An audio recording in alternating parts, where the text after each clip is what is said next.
पाहताय ना तुम्ही, आपली कुरडई कशी दुप्पट तिप्पट नव्हे तर चौपट फुलतीये. आणि हे महत्त्वाचं म्हणजे तार पातळ असून सुद्धा अजिबात लाल पडत नाहीये, करपत नाहीये, अगदी पांढरी शुभ्र दिसतीये. तुम्हाला वाटत असेल की या तांदळाच्या कुरड्या आहेत, परंतु तसं नाहीये बरं का. या आहेत गव्हाच्या कुरडया. गहू भिजवण्यापासून कुरडया तळेपर्यंत सगळी रेसिपी नेहमीप्रमाणे भरपूर साऱ्या टिप्स आणि ट्रिक्सही सांगितलेली आहे. त्यामुळे व्हिडिओ स्किप न करता शेवटपर्यंत नक्की पहा. चला तर पाहूया गोल गरगरीत पातळ तारेच्या पांढऱ्या शुभ्र दुप्पट तिप्पट नव्हे चौपट फुलणाऱ्या गव्हाच्या कुरडया.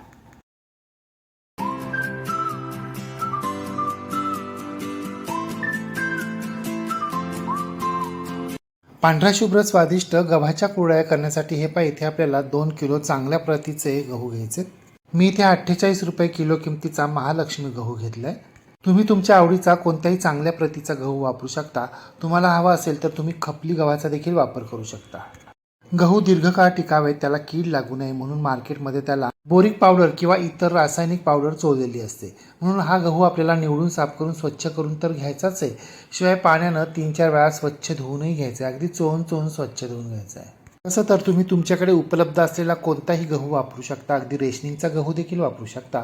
परंतु जितका गहू चांगला असेल ना, तितका तो जास्त भरतो आणि त्याचा जास्त चीक पडतो, जास्त कुरडया तयार होतात. म्हणून आपल्याला कुरडया करण्यासाठी चांगल्या प्रतीचा गहू वापरायचा आहे. तुमचा गहू जितक्या चांगल्या प्रतीचा असेल तितक्या तुमच्या कुरडया पांढऱ्या शुभ्र आणि अधिक स्वादिष्ट होतील.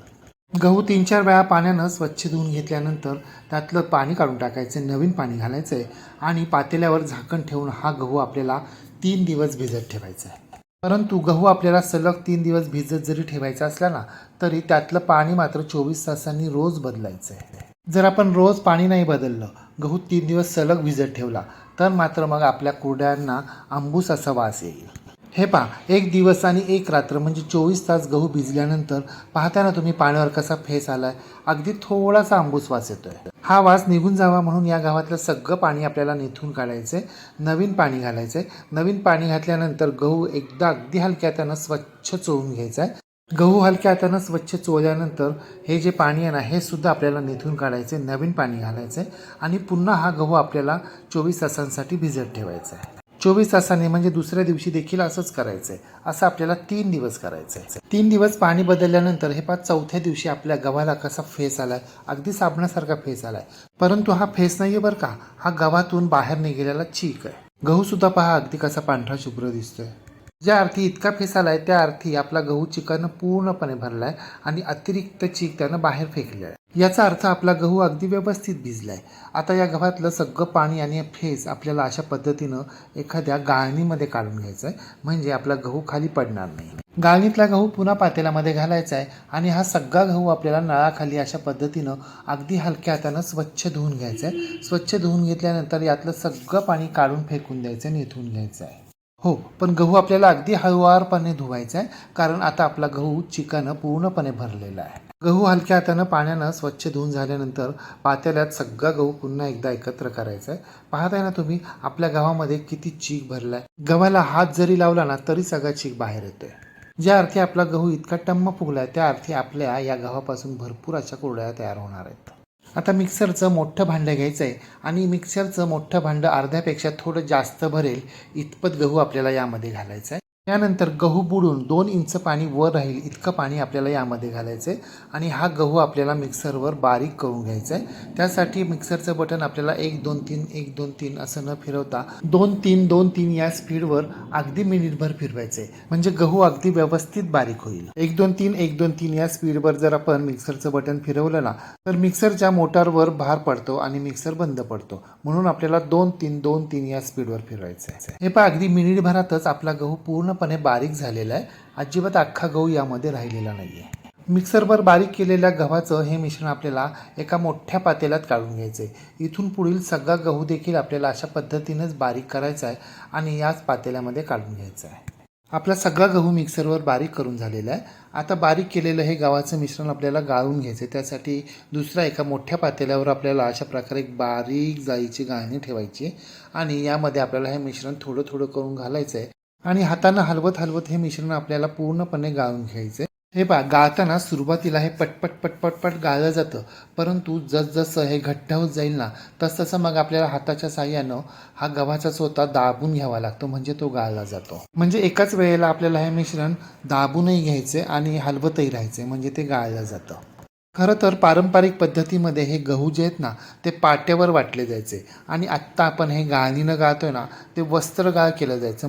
म्हणजे पातेल्याला एक मांजरपाट अथवा मलमलचं कापड घट्ट बांधलं जाई आणि त्या कापडावर हे मिश्रण घातलं जाई आणि गाळून घेतलं जात असे. परंतु आता मिक्सरमुळे आणि वेगवेगळ्या प्रकारच्या गाळण्यांमुळं हे काम कितीतरी कमी झालं आहे. हो, परंतु हा गव्हाचा चीक काढताना भांडी आणि पाणी एवढं मात्र भरपूर लागतं. पहिल्या गाण्याचा चीक गाळण्यासाठी अर्ध पातेलं भरलेलं आहे. आता याच पातेल्यात आपल्याला पुढचा चीक गाळता येणार नाही, म्हणून आपल्याला दुसरं पातेलं घ्यायचं आहे आणि हा जो उरलेला चोथा आहे ना हा चोथा देखील आपल्याला मिक्सरच्या भांड्यात घालायचा आहे, पाणी घालायचं आहे आणि पहिल्याप्रमाणेच हा चोथा आपल्याला मिक्सरवर बारीक करून घ्यायचा आहे आणि गाळून घ्यायचा आहे. आपला सगळा गहू 2 घाण्यांमध्ये बारीक करून झाला आहे आणि गाळून देखील झाला आहे. 2 पातेल्यांमधला चीक मी एका पातेल्यात घेतला आहे. आता या पातेल्यावर आपल्याला झाकण ठेवायचं आहे आणि हे पातेलं आपल्याला रात्रभर अजिबात धक्का न लागेल अशा ठिकाणी ठेवून द्यायचं आहे. असं केल्यानं काय होईल तर पाणी पाणी वर येईल आणि गव्हाचं जे खरं सत्व आहे ना ते तळाशी जाऊन बसेल आणि त्या सत्वाच्याच आपल्याला कुरडया करायच्यात. परंतु रात्रभर हे पातेलं धक्का न लावता असंच ठेवायचं आहे आणि हा जो गव्हाचा चोथा उरलाय ना तो आपल्याला फेकून द्यायचा आहे. काही जण यामध्ये आपल्या आवडीप्रमाणे मसाले म्हणजे जिरं मिरची घालून गव्हाचा चोथा छोट्या छोट्या पुऱ्याने एवढा थापून घेतात, सुकून घेतात आणि मग ते तळून खातात. तुम्ही तसंही करू शकता. दुसऱ्या दिवशी सकाळी सकाळी आपल्याला या पातेल्यावरचं झाकण काढायचे. पाहताय ना तुम्ही, पाणी पाणी वर आले आणि सत्व जे ना ते खाली तळाशी जाऊन बसले. आता एक मोठं पातेलं घ्यायचं आणि या पातेल्यामध्ये आपल्याला हे जे सत्वाच्या वर पाणी पाणी जमा झाले ना ते या पातेल्यामध्ये अगदी हळुवारपणे काढून घ्यायचं आहे.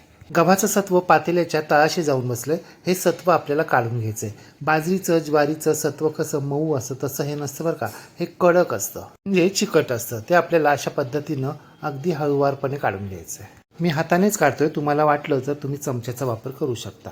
आपलं सत्व एकसारखं करून झालेलं आहे. आता हे सत्व आपल्याला दुसऱ्या एका भांड्यामध्ये काढून घ्यायचं आहे. ते कशासाठी तर जितकं सत्व असणार आहे ना तितकंच आपल्याला गव्हाच्या चिकासाठी पाणी लागणार आहे, म्हणून दुसऱ्या एका पातेल्यामध्ये आपल्याला तितकंच पाणी घ्यायचं आहे आणि तितकंच पाणी घेऊन झाल्यानंतर एक तांब्याभर म्हणजे 2 ग्लास पाणी जास्त घ्यायचं आहे. ते कशासाठी तर काही गव्हांना चीक तयार होण्यासाठी जास्त पाणी लागतं, काहींना कमी. आपला चीक जर घट्ट झाला तर त्यासाठी जास्तचे पाणी असावं, म्हणून आपल्याला थोडं जास्त पाणी घ्यायचं आहे. आता चीक तयार करण्यासाठी आपल्याला गॅसवर एक जाड बुडाचं मोठं पातेलं गरम करण्यासाठी ठेवायचे. पातेलं चांगलं गरम झालं की यामध्ये आपल्याला आपण पातेल्यामध्ये जे पाणी काढून घेतले ना ते घालायचे. गॅसची फ्लेम मोठी करायची आहे. आपलं जितकं सत्व भरलं ना त्यापेक्षा 2 ग्लास म्हणजे एक तांब्या पाणी आपण जास्त घेतलं होतं. पाणी गरम झालं की त्यातलं 2 ग्लास पाणी आपल्याला बाजूला काढून ठेवायचे. पाव वाटी किंवा चवीप्रमाणे मीठ घालायचे आणि हे पहा, आपली कुरडई पांढरी शुभ्र यावी म्हणून या पाण्यामध्ये आपल्याला 7 ते 8 वेळा अशा प्रकारे तुरटीचा खडा फिरवायचा. पाण्याला खळखळून उकळी आली, आता गॅसची फ्लेम बारीक करायची. आता आपण तयार केलेलं गव्हाचं सत्व या पाण्यामध्ये एका हातानं घालत राहायचंय आणि दुसऱ्या हातानं चमच्याच्या साह्यानं हे सत्व आपल्याला या पाण्यामध्ये मिक्स करत राहायचंय, ढवळत राहायचंय. लक्षात ठेवा, आपल्याला गॅसची फ्लेम बारीकच ठेवायची आहे आणि एका हातानं सत्व घालत राहायचं आणि दुसऱ्या हातानं एकसारखं ढवळत राहायचंय. सत्व ढवळायचं, मिक्स करायचं, अजिबात थांबायचं नाहीये. घाई गडबड करायची नाहीये, परंतु हळूहळू एकसारखं हे सत्व आपल्याला पाण्यामध्ये मिक्स करत राहायचंय. जर तुम्हाला एकट्याला ही क्रिया जमत नसेल तर घरातील एखाद्या सदस्याला हे सत्व पाण्यामध्ये हळूहळू ओतायला लावायचे आणि आपण एका हातानं ते मिक्स करत राहायचे. अगदी 2च मिनिटांमध्ये सत्व पाण्यामध्ये व्यवस्थित मिक्स झाले आणि आता ते घट्ट देखील व्हायला लागलेलं आहे. आता मात्र इथे आपल्याला अजिबात थांबायचं नाही आहे. आत्ता जर आपण थांबलो ना तर आपल्या या चिकाच्या सगळ्या गुठळ्या होतील, गाठी होतील आणि मग कुरडया मध्ये मध्ये मोडतील. कोणतेही सत्व पाण्यामध्ये मिक्स करताना गुठळ्या होतातच, त्या आपल्याला मोडून काढाव्याच लागतात. आणि ज्वारी, बाजरी, तांदूळ यापेक्षा गव्हाचा चीक जास्त चिकट असतो, त्यामुळे गव्हाच्या चिकामध्ये जास्त गुठळ्या होतात आणि त्या मोडायला थोडा वेळही जास्त जातो. खूप नाही, अगदी 5च मिनिटं. आणि चीक हटताना आपल्याला पातेल्याच्या उभ्या आडव्या गोलाकार सर्व बाजूंनी हटत राहायचंय, म्हणजे हलवत राहायचंय.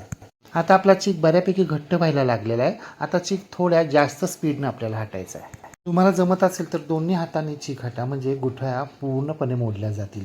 हा चीक मला थोडासा हातांना आता जड वाटतोय, म्हणजे तो घट्ट झालाय. आता यामध्ये आपण जे पाणी काढून ठेवलंय ना ते 2 ग्लास पाणी घालायचंय आणि ते पाणी यामध्ये व्यवस्थित मिक्स करून घ्यायचंय. चिकातील सगळ्या गुठळ्या मोडल्या गेल्या, चीक अगदी प्लेन दिसतोय आणि चमच्यातून चीक खाली पडत नाही आहे, तार तयार होती आहे. याचा अर्थ आपला चीक हटून झालेला आहे. आता हा चीक आपल्याला एकसारखा करून घ्यायचा आहे. आता एक जाड स्वच्छ सुती कापड ओलं करून घ्यायचे आणि या कापडानं हा चीक आपल्याला झाकून घ्यायचा आहे.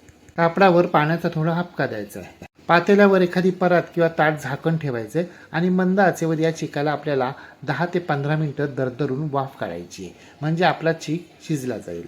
आत्तापर्यंत आपण गॅसची फ्लेम एकदाही मोठी केलेली नाही आहे, मंद आचेवरच सगळा चीक तयार केला आहे.